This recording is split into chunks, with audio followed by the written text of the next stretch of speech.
Welcome, everyone, to the True Sports Physical Therapy Podcast. Excited to have you guys here. Really excited to talk to Rebecca Rouse. She has some awesome stuff going on. So, standardly, I'll do an intro to you or of you to the audience, but I think it sounds so much better coming from you because I just learned a ton just talking to you off there. So, Rebecca, tell us about what you got going on and what makes your world different than everyone else's.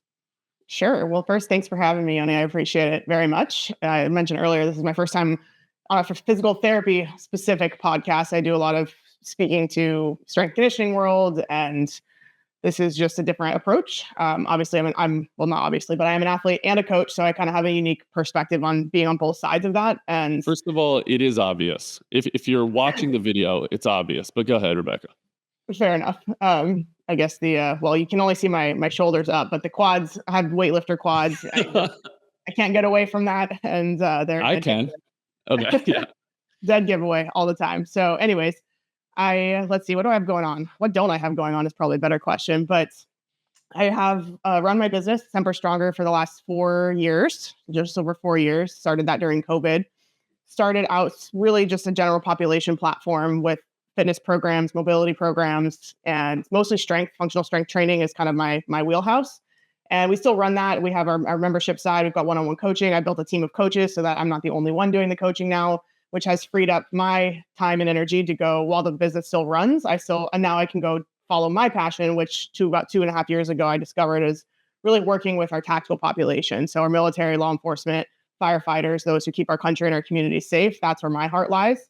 And that stems from being married to my husband we've been together 13 years now.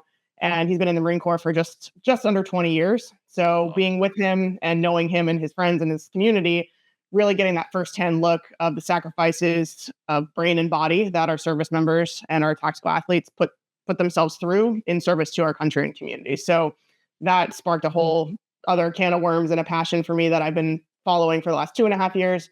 And then on the athletic side, I'm also a competitive Olympic weightlifter. So I've been doing that. I've been strength training pretty much my whole life. I have a foundation from gymnastics from a young age, and then got into Olympic weightlifting when I was 27, so about 6 years ago. And now I compete at the national level in Olympic weightlifting. So a little bit of this, a little bit of that. Hell yeah. Well, you sound like a freaking stud. And I mean this sincerely. Tell your husband, please, thank you for his service. This country would be nothing without everything that he's given. So, and obviously you've given a tremendous amount to the tactical world as well. So thank you guys very much for everything you do. We really reap the rewards of it. So thank you. Thank you. We appreciate it. He appreciates it. And it's people like yourselves and everyone who's helping make this country better that makes it worthwhile to fight that fight. So it's a great country and it's a great fight. So let's talk about the training, the tactical training that goes into being a Marine, because I feel like you know that, you live that, and you breathe it. So tell me what you see as some of the shortcomings of the way the military prepares these athletes, if we can call them that, or soldiers, to go out to combat. Such a good question. And I've really gotten an insider look from working with veterans, specifically veterans with traumatic brain injury, and that's one of the things our nonprofit does is work with veterans in TBI treatment specifically, but 99%, probably 100%, honestly. I've worked with over 100 veterans in this program now, and they all, in addition to the brain injury, they all come to us with a slew of physical injuries, combat-related injuries, training-related injuries, some of them that were sustained at the same time as the brain injury, just through impact and things like that. And I just know everyone's different, everyone's case is different and unique, but there is a significant lack of quality education and training when it comes to the body and movement. And it's come a long way. I know, my husband's been in 20 years now, just about. And so it's changed a little bit over the years, but I just think across the board, there's not enough education on how to move well and how to move and how to train in the gym in a way that translates to the job that they have to do. I think a lot of people are still stuck in this movement or this muscle group specific body part split training because it's aesthetic, but is that really going to lend itself and translate best to the things you have to do in the real world? Whether that's moving laterally, climbing over things, climbing under things, and rotational movements and anti-rotational movements, and just really bulletproofing the body and making it resilient so that it doesn't break when you get into these real world scenarios that hopefully you've been in before, but I'm finding that they just never trained that way. And so I Yeah. think military physical fitness is really lacking in that way, in that three-dimensional like resiliency training, the physical resiliency. Yeah, I can totally see that. So I've worked with a number of Navy SEALs. I worked with Baltimore City SWAT team on the law enforcement side, and so there's no question there was a dearth of well-rounded strength and conditioning and movement principles. Like you said, bulletproofing the body, I think, is apropos in this instance. Tell me what you have seen change, because I think it has changed over the last 20 years. What have you seen them do well, and then what do you just wish they freaking knew? Great questions. Let's see. I will caveat everything I just said by saying that it's very different for special operations versus conventional military. So the special operators have a much larger budget and a much larger pool of resources for strength conditioning coaches, for physical therapists, for chiropractors, for dietitians, for you name it. Whereas the conventional military, which is a much larger percentage of the military population, they don't have nearly the amount of resources and funding for those types of specialty professionals. For Yeah. example, the Marine Corps, they have, as of the last I heard, they have two dietitians for the entire Marine Corps, one on each coast. I think they have maybe one or two chiropractors. And to get even to be able to see the chiropractor, you got to have, go through the ringer. It's a mess. It's a So mess. there's a lot of barriers to getting good quality resources. Again, not the case so much for special operations, but so what are they doing well, or what have they changed? I think Yes.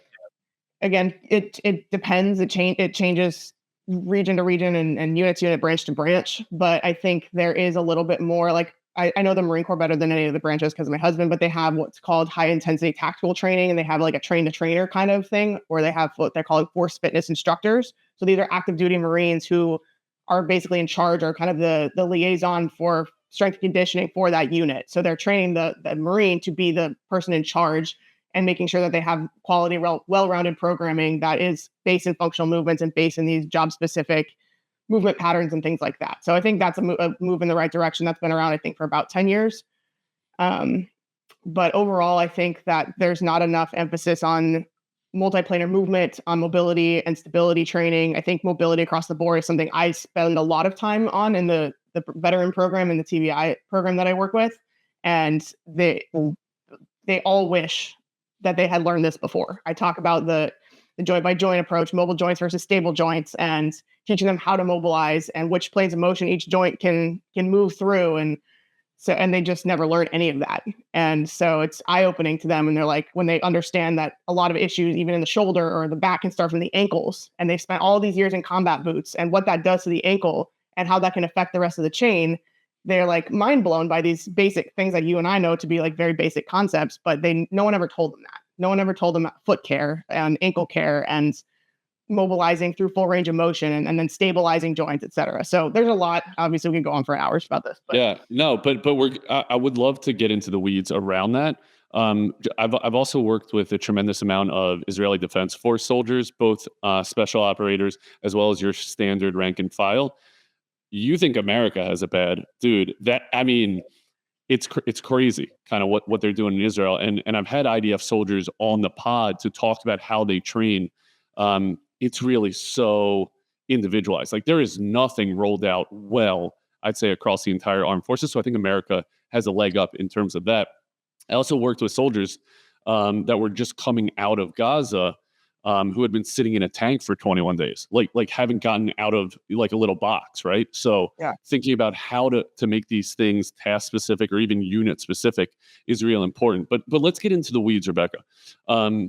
If a let's say a law enforcement officer comes into you and you're constructing an entire program for general well-being, for what it is that they have to do, where do you start? How would you develop a program like that? Oof, it always depends. I think the answer to, and I tell us everybody I work with when I get these questions like, what's the best way? What's this? And like the Yeah. answer always is it depends, because nothing Yeah. happens in a vacuum. And so I think understanding where they are now, and with law enforcement specifically, which is it's that line of work is different than military, and they have different set of challenges and different lifestyles and things like that. So it really depends on what's the biggest barrier they're facing right now. Is it injuries? Is it lifestyle? Is it sleep? Because I think sleep is another huge thing, obviously not necessarily related to, well, partially related to topic of your podcast, but Sure. that's a huge area where people are struggling. Nutrition, I mean, it's everything. So although I am a strength conditioning coach, I try to approach from a more holistic standpoint because everything affects everything else. So I Yep. really start with a needs analysis and kind of see where are we at right now and what's the logical next step that's going to deliver the most ROI for what your goals are. Yeah, I think that makes a lot of sense. I think that's a great approach. It's crazy that as we were preparing this podcast, you were telling me how you're not a clinician. You sound like a freaking clinician. So I Thank you. love the way you think. Yeah, you're welcome. And so, okay, so let's get a little more specific. I just had a um, federal law enforcement officer come in post-op labral repair of his shoulder. Okay, so this kind of combines a lot of what we were going to talk about. Now he comes into me in a sling. He wants to stay fit and be ready for the job as soon as those restrictions are removed and he's out of a sling. So, given those parameters, he's a 28-year-old dude. Where do you start, Rebecca? So we got one arm in a sling and 3 good limbs, right? Exactly. So let's do what we can. I mean, there's still, and I've worked with amputees. And so when people are like, oh, I have a bum shoulder, like, and I talked to my parents and friends, it's like, I can't do anything. Well, false. There's plenty you can do. Yeah. And you got 3 good limbs and a trunk. So let's work there. And that's a great opportunity to work some unilateral training. I think correct me if I'm wrong, but there's benefits. Even if you have an injured right arm, training the left arm can help retain the strength and functionality of the injured arm.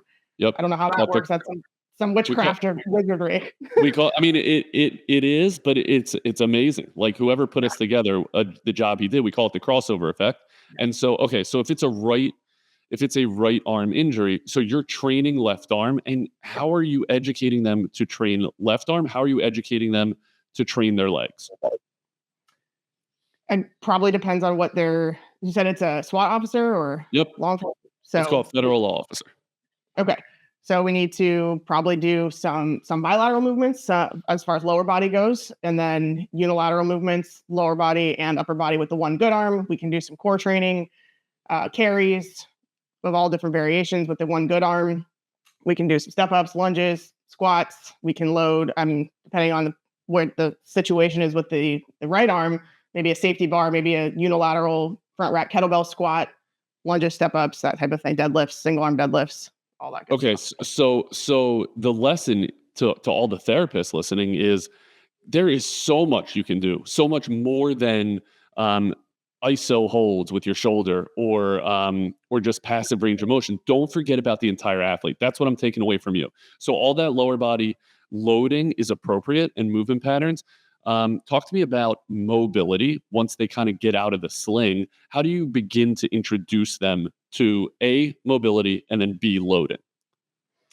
I think this is kind of where we're getting clinical. So I look to you to tell me if I'm out of line here, but my approach would be working in pain-free range of motion, like that 4 out of 10 or less when it comes to pain. I think if you're just coming off of an injury, we need to be super sensitive to what's causing pain and how much pain is okay versus too much.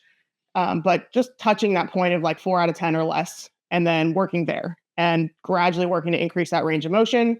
And then as far as loading, I think that would probably be when we restore full range of motion, or when we can get to pain-free range of motion, we can load whatever is pain-free. Is that? Yes, you're right. I would say that's the correct answer, and that's totally kosher, as we say in my world. But what's important is that you're already starting to think like a strength coach, and that's what a PT should be doing. That's why I love having experts like yourself on, because PTs need to be thinking more like a strength and conditioning coach than we do in the textbook pathology world. So beginning to think about what it is they need to get down to. Hey guys, quick pause and a quick shout out to this new masterclass that we just launched here at True Sports Physical Therapy. Myself and Dr. Tim Stone put together a masterclass of ACL rehab, and we call it From Table to Turf. And the reason we call it that is because it's going to teach you exactly how to get your athlete all the way from post-op day one with the nitty-gritty of regaining all of that range of motion, with the tips and the tricks that we use here at True Sports Physical Therapy that gets our athletes better, faster, and stronger. And that's early. And then how do you progress that athlete all the way onto the field with a ball in their foot or a stick in their hand or whatever their sport is, and teach them how to accelerate, how to decel, how to change direction, all the mechanics that go in there. What drills do we use to get our athletes exactly where they need to be back on the field and even better than before injury? And I want you to sign up for that class. Now, you can find it on our website. You can shoot us a direct message and just say, hey, send me the course. It's right now on sale, so make sure you sign up now. It is fully accredited to get you all of your continuing education hours. Sign up for the True Sports Masterclass ACL from table to turf. Thanks, guys. Now, what would you say differentiates a training program for this federal agent as opposed to your general desk jockey? What I tend to tell my tactical populations is you need to be well-rounded. Like your job is unpredictable. You don't know when you're going to need to get up and go, when you're going to need to go for a long time at a low intensity or a short time at a high intensity, when you're going to need to change directions. You need to be strong. Absolutely. Probably first and foremost, you need to be strong and capable. You need to have a good engine. So all the adaptations, pretty much, strength, power, agility, mobility, stability. What did I forget? Endurance, hypertrophy. Yes. You need everything. And so that's not to say, and then I'm clear, I like to follow that up by saying that you should not train for all of these things at one time. You'd be in the gym 7 hours a day. But over the course of a 6-month or 12-month cycle, like you look at the core, your macro cycle, we probably need to hit on all these adaptations. Whereas for a general population, what do you want to do? Lose 10 pounds? You want to get stronger? Most people have more generic goals. Maybe not. Maybe they're more specific than that. But these tactical populations, like their training, their life might depend on that, on their ability to perform. Whereas with general population, it's not the case. So there's a lot more on the line. Thus, training should be taken that much more seriously and prioritized that much more because it's potentially a life or death scenario. Yeah. And so you make a good point that you can't hit all these things in one day because you'll be in the gym for 7 hours, but also you won't be effective if you're hitting all of these energy systems on the same day. So totally. now I'm going to pick your strength coach brain. Where do you start? You're right. You have to fill all these buckets. That's somewhat overwhelming to a guy like me. So how do you program it? Across looking at a course of the week, across 7-day week, also depends. The answer largely is it depends, but it depends on what else they're doing. What else is your job sedentary most of the time, and you get your 1 hour in the gym every day? Cool. We can probably go relatively hard in the gym. But if you're out in the field, if you're doing heavy, intense physical training, maybe we don't go super hard in the gym because you're already having such a high output in the other aspects and the other hours of the day. So I think we have to be mindful of that overall output and how much can you recover from the output, because that's another whole other very important part of the equation. Is it's not how hard you can train, it's how much can you recover from your training. That will determine how much you can do the following day and weeks. So over the course, so I think, making it, go ahead. I was going to say, I love that. And your answer makes a lot of sense. It depends. So let me just clarify it. He's coming, this example, he's coming out of surgery. All restrictions are lifted. He's 3 months post-op. He has another 3 to 4 months until he is going to be back in full duty.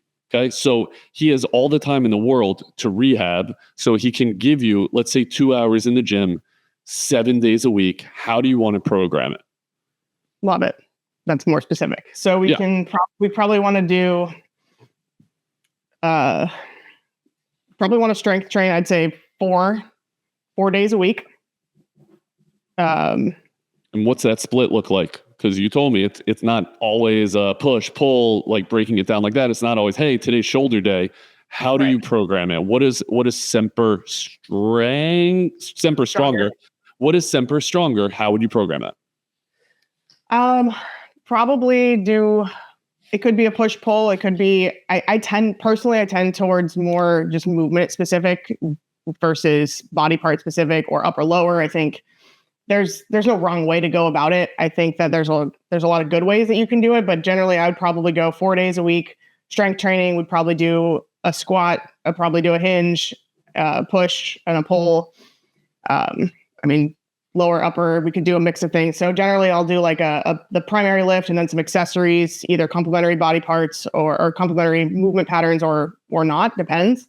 Do a lower intensity, like a longer duration steady state, like a ruck or a higher intensity, longer duration, lower intensity, ruck, run, jog, something like that. A day of intervals, so more higher intensity intervals, working up towards that threshold. So we're getting a good mix, and then making sure we're doing warm-ups beforehand, and we have proper dynamic warm-up preparation for training. Give me those. Okay, so day one, we're doing our lower intensity, longer duration. What's our warm-up? Well, it depends what the loaded movements are in the program. Pick the loaded movements. All right. So let's say we're doing lower body. We'll do. So wait, are you talking about strength training? We're doing strength day. Yeah, give me a strength day. Okay. So let's say we're doing barbell front squat or back. Well, let's say this is the shoulder guy. Shoulder guy, but he's great. His shoulder looks really good. He's got all of his motion. Tell me what you want to do. All right. So we'll do front squat as the main lift. And so the warm up, we'll probably want to get some thoracic mobility. We'll probably want to get some hip mobility, ankle mobility. So I like to, personally for myself and for whoever I'm working with, if we're going to load squats that day or whatever we're loading that day, we want to start barefoot. So we get the feet first and foremost. So we get the ankles moving in 3 planes. We get feet moving around, maybe do some lacrosse balling on the bottoms of the feet, get things moving around there, and then kind of work my way up. So then hips next, and then T-spine. What are you doing for hips? 90-90, cars, some adductor rocks. What else? And do you coach this? Hey, we're going to do 30 seconds of this. We're going to do 20 reps of this. Usually reps, but any or all of the above. Okay. So we got cars, we got adductor rocks. How are you moving T-spine? Cat cow, thread the needle, T-spine rotations. We can do. What else do we do? Like a half kneeling. I don't know what you call them. Half kneeling openers, against the wall with the shoulder, kind of shoulder T-spine. Foot stretch, I call that. But yeah, people call it different things. But go ahead. Okay, awesome. Yeah. And then what else do you want to hit? And by the way, I love that you're thinking very holistically with your warm-up. While he's going to be front squatting as his primary lift, you're thinking, what is everything that needs to move properly in this front squat? And you're including everything, including upper body. So I love that. So walk me all the way to a shoulder warm-up as a piece of preparing for the front squat. Sure. And then also wrists, which I didn't mention because that's also involved in the front squat. And a lot of people struggle, I've learned, with wrist mobility. So shoulders. I love cars also. I love cars for pretty much any joint. I think they're really great for mobility, stability, activation of the stabilizer muscles, all that good stuff. So love the shoulder car. Just define a car for me. Controlled articular rotations.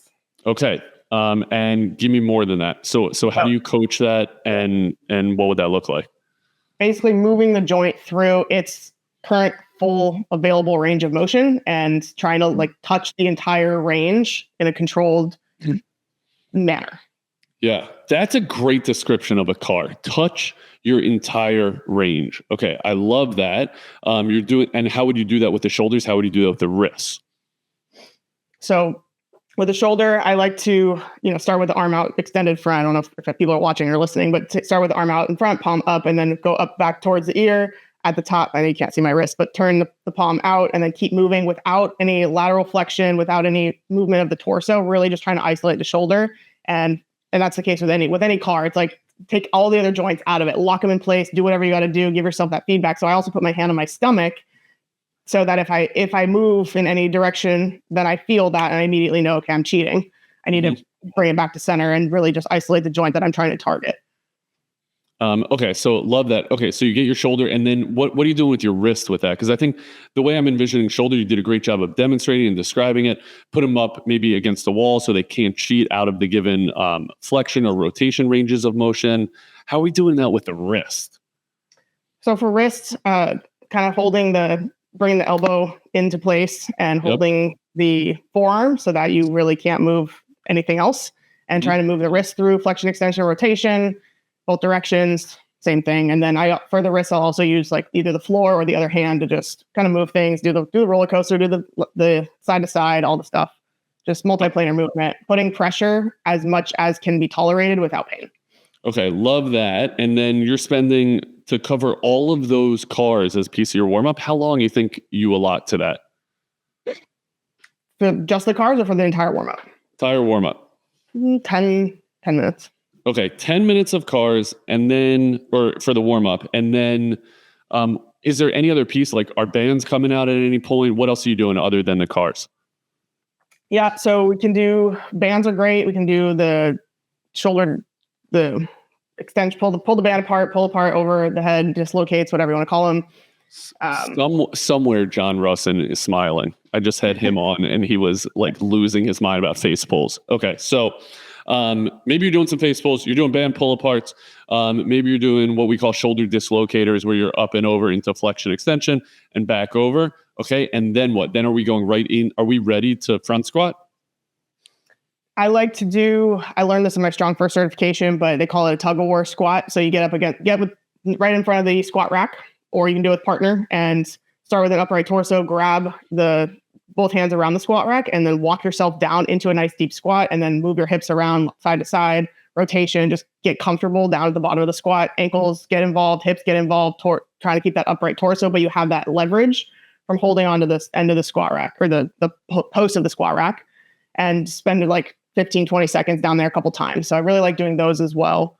And then I'll move before I load a barbell. Typically, if I'm like at home or at a gym, I'll grab a kettlebell and I'll do some tempo goblet squats. So going from the tug of war squat away from the rack, getting a kettlebell, doing a slow tempo goblet, prying goblet squat, slow tempo, kind of same concept, hanging out at the bottom, and then focusing on core bracing at the bottom and coming up explosively. So working through that full range and then moving to the barbell, putting my weightlifting shoes on. If it's me, I'm putting my weightlifting shoes on because I'm going to be training in shoes. If it's somebody else, depending on the circumstance, they may or may not be wearing shoes.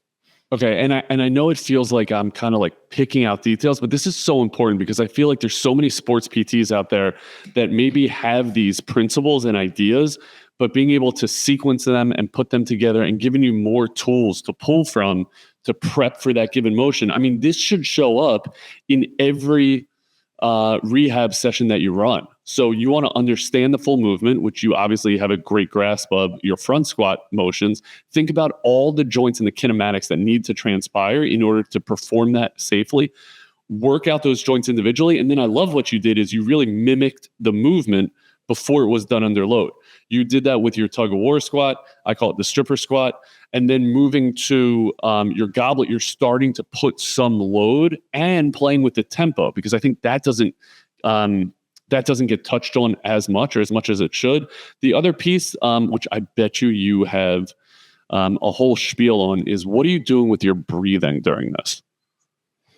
That's a great point. And I love that you brought that up. So in my warm-ups, I'm not super focused on like how I'm breathing or maybe to my detriment, I don't know. But when I'm doing my loaded movements, breathing is of course a huge part of it. But as I'm warming up, I'm just allowing my heart rate to get up naturally. I'm breathing however feels normal and natural to me. And then I'll sometimes do, like a dead bug or something like that to really open up or to activate the deep core musculature. Or I'll do like a march in place, farmer's carry, that type of thing, just to like get the core brace really involved. And then once I'm under heavier loads, breathing becomes a much bigger factor. Yeah. Well, I love, and I want to get into how you coach the breathing once under load. I also like the march idea because I think an under touched on muscle group would be your hip flexors. Like we talked about adductors, we talked about abductors, we talked about shoulder rotators.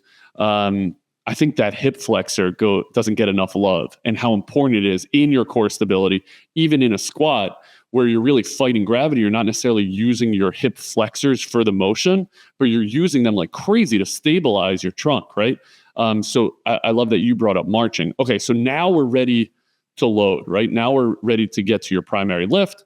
Talk to me about rep scheme. Same scenario. You got this 28-year-old. He's overall healthy. So, I mean, his shoulder is good enough to load in a front squat position or a front rack position. Where do we start? How many reps? How many sets? It could be. Don't say it depends.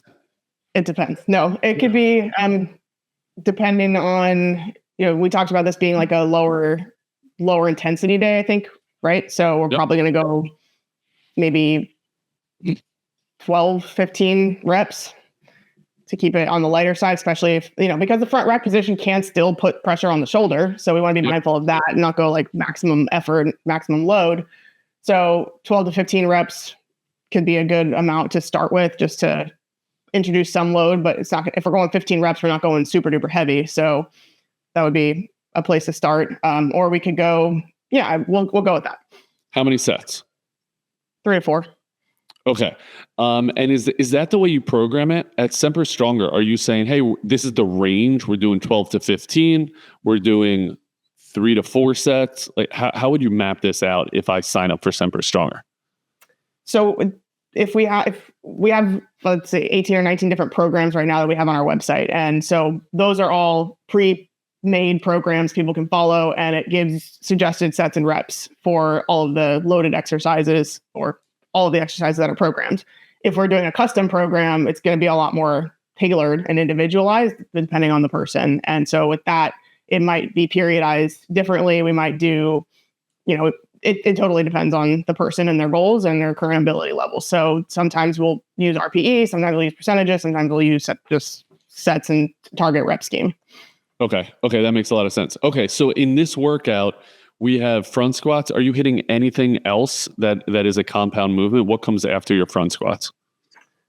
So I like to do, I'll change it up, but if that's a standalone exercise, sometimes I'll do like something in the middle or in between sets. So if I'm doing front squat and then like a quote unquote, activation or active rest or whatever. So depending, if it's a 12 to 15 rep set, then maybe since it's not like maximum effort, high intensity from a 1 rep max perspective, we could do some sort of like core activation. You can do dead bugs or hollow bodies or anti-rotation or march in place, whatever in between. Sometimes it's just complete rest. It just depends. And then after that, if that's like its own exercise, then I like to do supersets for the accessories, sometimes trisets depending, but it could be, if front squat's the main exercise, we might do like a half kneeling single arm overhead press and maybe a kettlebell swing or a Bulgarian split squat or something like that as like a superset after that, or maybe two sets of 2 supersets, 2 sets of 2 exercises. So 2 different supersets for the accessories. And that can be a good strength day. Depending on the client, we might do a finisher for some aerobic or anaerobic at the end. Okay. And why would you choose that as your superset or your active rest? Why are you going to a half kneel landmine press, I think you said? It doesn't, any overhead press. We went bilateral main lift. So then I like to incorporate some unilateral in. So it's like a half kneeling single arm kettlebell. So we're challenging the core, we're challenging the unilateral aspect. We're in a different stance. So I like to play around with I think there's benefit to all of it. So I think that especially with tactical population, we don't want to do all bilateral sagittal exercises because that's not how life works out in the field, right? We need to be able to move differently. We need to be able to put our body in different positions and be strong and stable there. So I like to challenge different positions. We do some seated, we do some kneeling, some tall kneeling, half kneeling, single leg, 1.5 stance, and just move. And as we progress throughout a 6, 12, 16 week cycle, whatever it is, that's some ways we can progress, keeping the exercises more or less the same, but we can change the stance and progress it that way. Yeah, that's a great lever to pull, one that I don't think enough about. Where your stances are, how many points of contact do you have, how much stability do you have? So I love that. True Sports Physical Therapy is growing like wildfire. We have 14 locations, soon to be more. We are throughout the state of Maryland. We're in Pennsylvania, in Lebanon, in York, Pennsylvania, as well as in Delaware, in Newark and Wilmington, Delaware. Like I said, so many more practices to come. And we always need outstanding sports physical therapists. Our treatment style is unique. We are one-on-one with your athlete for 45 minutes every single session. You do the entire treatment. You do the entire evaluation. And they are in state-of-the-art facilities where you have room to run, throw, and jump, and really get your athlete all the way back to on the field and better and stronger than they were We also have outstanding salaries, comp structures, bonus abilities, 401ks, as well as a very strong continuing education offering, including in-house continuing education. And we're looking for you. Now is the time, as we are growing like crazy. Just shoot your resume over to Yoni, YONI, at True Sports PT, or shoot us a DM, and we will hit you back. We will get you in for our unique, tried and true interview process and really make a determination that this is the right place for you to grow your career and get your athletes better than ever. We can't wait to hear from you. That's really awesome. Okay, so I think that's a great descriptor of a day one and how you would start to move them into a general strengthening program. What happens in day two? So we'll do a different lift. So if we did front squat as the primary lift on day one, then on day two we might do our overhead press or row or pull-ups, something different to challenge, to make the focus a different movement pattern. Yep. And then same thing with the accessory. So if we went from kettlebell overhead press to we could do a single leg deadlift, kettlebell deadlift or something like that. Or we can do a push-up variation or something to do still like an upper body push or pull, but just change the movement pattern or change how we're loading it. Okay, so let's keep with our single leg RDL, right? If that's your primary lift, day one, you've already done what you just described. What is your superset or your active rest? What would you look to hit with that?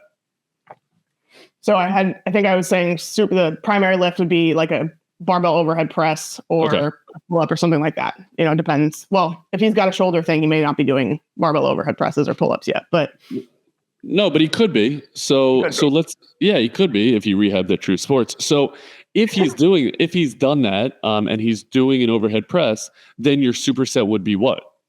Then we could do our superset for accessory. That would be the single leg RDL. RDL. Okay. That would be one. And then let's say, so if we got vertical push for the main lift, then we've got hinge and maybe a push up or maybe a ball slam, just something different. Okay. It's really crazy because I know you said you're not a PT, but this is the way PT should be thinking. This is the difference between your standard outpatient physical therapy and a sports PT. They have to be a strength coach. So you're providing a tremendous amount of value here. Now, any reservation in doing, you're doing a lower body load back-to-back days, right? Because you did your front squat. Now your accessory lift is your single leg RDL. Is there any problem with that or advantage to that? So if this is day one and day two, they're of like strength training, there could also typically maybe be a day in between, and that might be your roughing day. So, or your swim day, depending on the person. So it may not be 2 back-to-back days. It might be, but generally speaking, front squat's going to be a little bit more quad dominant. And because we're loading with a barbell, it's a little different stimulus. So I think for someone who's trained, I don't think there'd be an issue. But obviously we also look to feedback from the client or the patient to see what they're feeling. Is it too much? If it is too much, maybe we don't do that exercise, or maybe we just do body weight. I don't think that there's a right or wrong answer. I think it just depends on the person and how they're experiencing the program.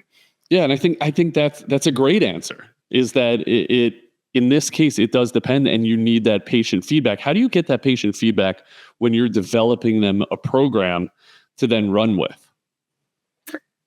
Generally, for me, I call them clients. I'm not a doctor, so same concept, right? So whenever I start with a new person or we're starting a new cycle, I use that week one as like a litmus test. I have in my head what I want to do. I put it on paper in the app in this case, and then we go through the first week. And then each day, and there's a place in the app that we use that the client can rate the workout on a scale of 1 to 10 of level of difficulty and then add comments. And so I put my plan that I have in my head, we put it on in the app, and then as they go through each day, I get feedback. And then we can make adjustments from there. So like, this was too much, this was too easy, I didn't love this combination, or I'm sore for 3 days. we can get that information and then we course correct as needed. Adjust. Okay. That's awesome. And a great way to go about it. Let's say day 2 isn't necessarily their strength; it's their ruck day. How do you coach warm-ups for that, for a long duration aerobic activity?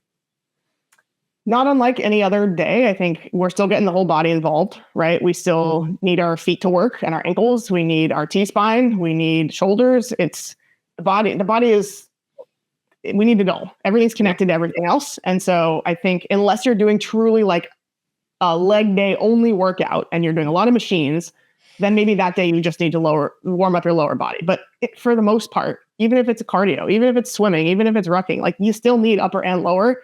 So let's train them that way. Let's prepare the body that way. So not unlike the dynamic warm-up sample that I gave you earlier, some of those same things might appear. World's greatest stretch. I love that one for all the reasons, because it's the world's greatest stretch. Yep. And it hits most things. But then also maybe doing some jumping, or like once we're warmed up, we maybe do something to get the heart rate up and get the body warm, kind of get the nervous system engaged, and then we throw the ruck on and we go. Yeah. Okay. So that's great, because I would have thought in a rucking environment where you're just loaded, your hands are free, you're working your cardiovascular system, obviously you're working your legs, and maybe that is just a lower extremity warm up. But you're saying, no, I include upper body in that as well, because we're trying to prep the entire system for activity, as opposed to just lower body, or what you might think is the only active motion. So I think there's great utility in an answer like that, and it's just a different way to think about it. I think that's the biggest thing I'm taking away from everything you're saying is you have to look at the entire energy system, prepare that for activity, as opposed to just being so focused, right? That's my view, and I'm sure there'll be people that challenge that, and I think that's great and healthy, because we all have different views on things. And to kind of counter my own point is, like, for law enforcement officers, they might have to go from seated at a desk for hours and hours to like turn it on and go. And they don't have the luxury of warming up for that event or that scenario. And so maybe there's value in training to go without warm up. That's one way to look at it. Maybe the other way to look at it is when you have the ability to do it so that your body moves well. And then when you don't have the luxury, you're not at as much a risk for injury, because your body knows how to respond and it's already moving well through more full range of motion. So you could argue either side, I think. I hear that. I appreciate you kind of steel manning that. And I think that's worthwhile. Like an example that we came across with Baltimore City SWAT team is they're sitting in a van for hours on end on surveillance. Guy comes running out of the bank or his house or whatever, you got to go. Right. And you got all your stuff on you. So I think you have to hit both sides. You don't want to get injured in training. So you want to be preparing the body to move. Maybe there's another time or day where you would work in high levels of activity coming out of rest. So you're I totally see that. Yeah. So you're kind of used to that. I think that makes a lot of sense. Okay. That's an awesome start. And I think you gave us a ton to work with in terms of programming and trying to get in that strength and conditioning coach's mindset. So I think that's super valuable. Tell me about your training history, your shoulder injury, and then how you got back under a bar competing Olympic weightlifting. Sure. So let's see. My training history goes back pretty much my entire life. I'm 33 now. I started gymnastics when I was 3. I did that competitively from age 7 until 15. And then I had that kind of crossroads that a lot of young gymnasts, like, am I going to try to become an elite gymnast, or am I going to have a normal life and go to school and all that? So I did the latter. It was clear I was not going to become an Olympic or collegiate gymnast. So I focused on academics, stopped gymnastics going into high school, and then found the weight room in my senior year of high school and started doing your typical body part splits all through college. Did a bodybuilding figure competition in 2012 when I was 21. That was a one and done, never again. Glad I did it, never again. But then in my first job out of college was a personal trainer at Equinox. So I got a pretty good foundation, good education there. Fell in love with the human body and movement and helping people reach their goals. And then at the same time, finding my own fitness journey and falling in love with gaining muscle and building strength and all of that. So that's 2015-ish when I found kettlebells, and I absolutely fell in love with kettlebell training. I still love it. Did that almost exclusively in my own training for several years, got Strong First certified level 1, level 2. And then in 2018, I started working with my first Olympic weightlifting coach. And it really just started because many years after stopping gymnastics, I decided I wanted to start competing again in something. I didn't know what, but I loved being strong. I'd always been pretty physically strong, but there was no real kettlebell strength competition to be had. Like there's kettlebell sport, which is very endurance-based kettlebell competition, but there was nothing kettlebell based for strength, for competing.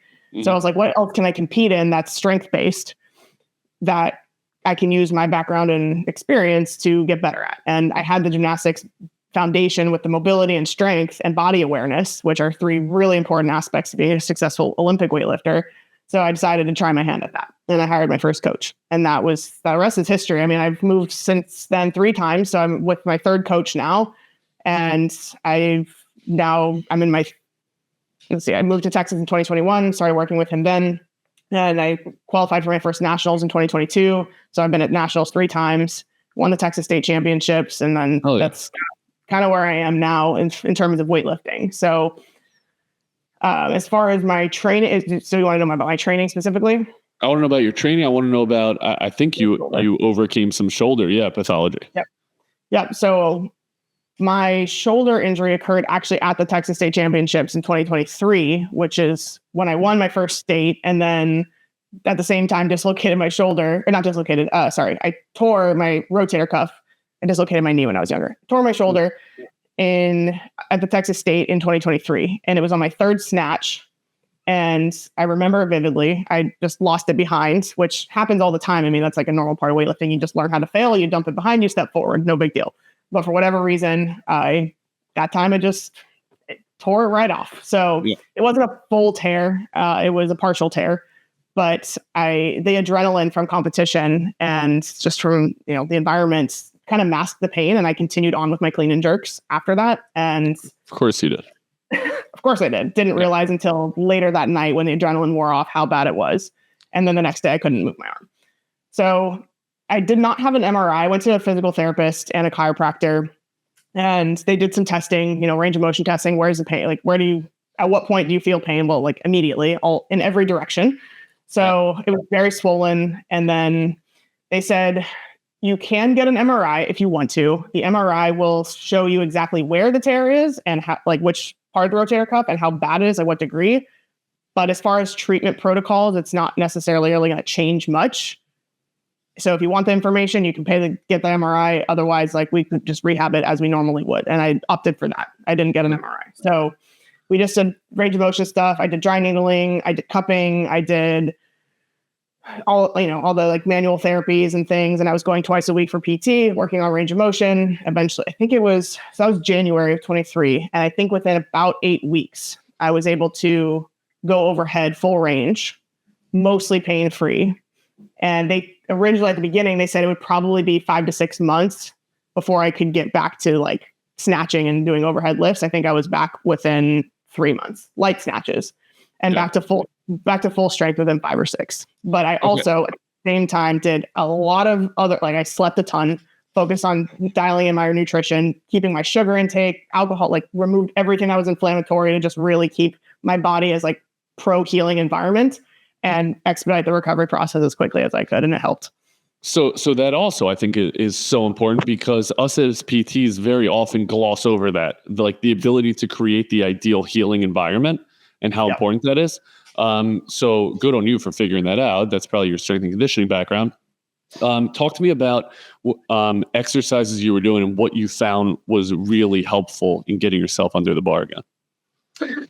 So I did a lot of band work. I did external rotations, internal rotations, space pulls. I did, it's been almost 2 years now, so I'm trying to remember exactly what I did. But once I was able to, I would take like the small change plates, like the half kilo, 1 kilo, whatever, and just move it, forward, side, up, however I could. until I hit pain. And then that would be my end. Like that's my stopping point. As soon as you hit pain, that's it. And we just gradually work to, desensitize and strengthen all the way up through more and more range of motion gradually, doing like starting arms out to the sides and going up to kind of like the Ys and all the different directions.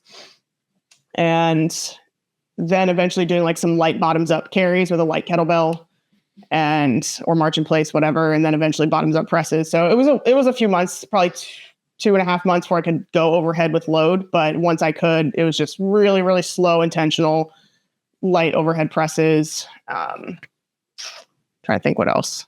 Well, I was going to say one of the very important pieces that you hit in a rehab process like this, because you have to move at high speeds when you're doing things like snatches and cleans, is working that into your rehab program. So did that show up when you were working on different tempos?